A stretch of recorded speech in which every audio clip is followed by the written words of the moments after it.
Hello दोस्तों, आज की कहानी है एक थी वैश्या भाग 29। शकीला बाई हंसते हुए, यह लो, यह भी बेहोश हो गई है। इन चारों गबरू जवानों ने उसके होश ही उड़ा दिए हैं। लगता है रात भर बहुत अच्छे से घिसाई हुई है। ए मुन्नी, जा गिलास में पानी लेकर तो आ जरा। मुन्नी, जी शकीला बाई, अभी लेकर आती हूँ। मुन्नी पानी लेकर शकीला बाई के पास आती है।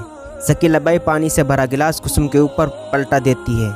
थोड़ी देर बाद कुसुम को होश आ जाता है। मुन्नी और शकीला बाई कुसुम को पकड़कर उसके कमरे तक ले जाती है। शकीला बाई, देखो मुझसे दुश्मनी मोल लेने का नतीजा। अरे शकीला बाई के सामने क्यों खड़ी हो सके किसी लड़की की इतनी औकात नहीं है। हाँ, एक लड़की थी, पूजा नाम था उसका। वह मेरे मुकाबले करने चली थी। साली को पूरे 3 महीने बलात्कार करवाया। सारा घमंड चूर चूर हो गया उसका। उसकी ज़िंदगी मैंने इतनी बदतर कर दी है कि वो खुदकुशी कर ली और उसका राम नाम सत्य हो गया। इसके बाद किसी ने मुझसे उलझने की कोशिश नहीं की। आज फिर इतिहास ने अपने आप को दोहराया है। आज मेरे सामने किसी ने मेरे खिलाफ जाने की कोशिश की है और उसका अंजाम तो खुद भुगत रही है। मुन्नी, जी शकीला बाई, आप बिल्कुल सही फरमा रही हैं। चला भी नहीं जा रहा है मुँह से। कुसुम, मैं आपसे कभी नहीं टकराऊंगी। जैसा आप कहोगे मैं वैसे ही करूँगी। लेकिन भगवान के लिए इन सब बातों को छोड़कर अंजलि को देख लीजिए। किसी डॉक्टर को फ़ोन कीजिए। कुसुम की बात सुनकर शकीला बाई और मुन्नी जोर जोर से हंसने लगती है।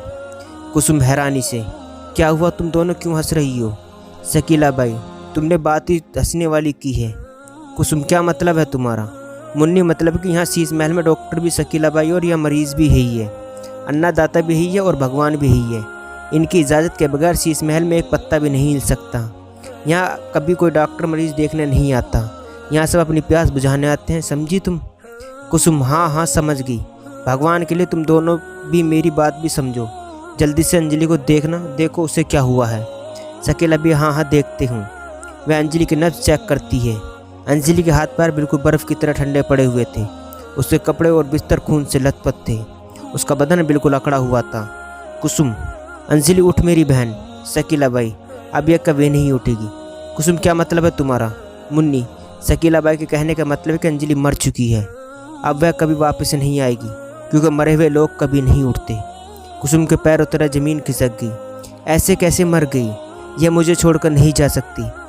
इसने मुझे बड़ी बहन कहा था। इसके सिवा ये मेरा है ही कौन जिसके सहारे जीऊँगी मैं? शकीला बाई, शांत हो जा कुसुम, भगवान की ही मर्जी थी।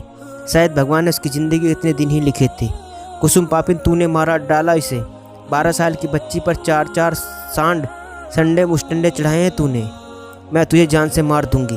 यह कहकर वह शकीला बाई का गला पकड़ लेती है। शकीला बाई कुसुम को धक्का देकर एक जोरदार थप्पड़ मारती है और कहती है, साली फिर मुझसे पंगा ले रही है। कुसुम, हाँ मैं तुझसे पंगा ले रही हूँ और वक्त आने पर तेरा नंगा सच सारे जमाने के सामने ला कर रखूँगी कि तू किस तरह नाबालिग लड़कियों से धंधा करवाती है। यहाँ की पुलिस तुझसे मिली हुई होगी। मैं दूसरे शहर की पुलिस से मदद मांगूंगी। देखती हूँ कौन रोकता है मुझे यहाँ से जाने से। यह कहकर कुसुम वहाँ से जाने लगती है। शकीला और मुन्नी उसके हाथ पैर पकड़कर उसे ज़मीन पर लिटाकर उसके पेट में लात मारती हैं। कुसुम दर्द से तड़प रही थी।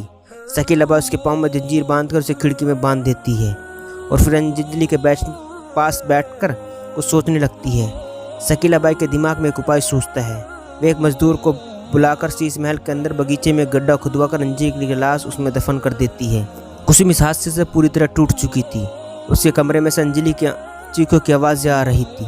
हर तरफ से अंजलि का चेहरा नजर आ रहा था। उसके दिमाग से अंजलि की वह चीखें, वह खून से लथपथ कपड़े नहीं जा रहे थे। उसके जीने की इच्छा भी खत्म हो गई थी, क्योंकि अंजलि उसकी हमदर्द थी। वो दोनों आपस में अपना दुख दर्द बांटती थी। अब वह खुद को बिल्कुल अकेला महसूस कर रही थी। सारा दिन वो अंजलि की वजह से रोती रही। रात को भी उसने जरा भी नींद नहीं आई। पता ही नहीं चला रोते रोते कब सुबह हो गई।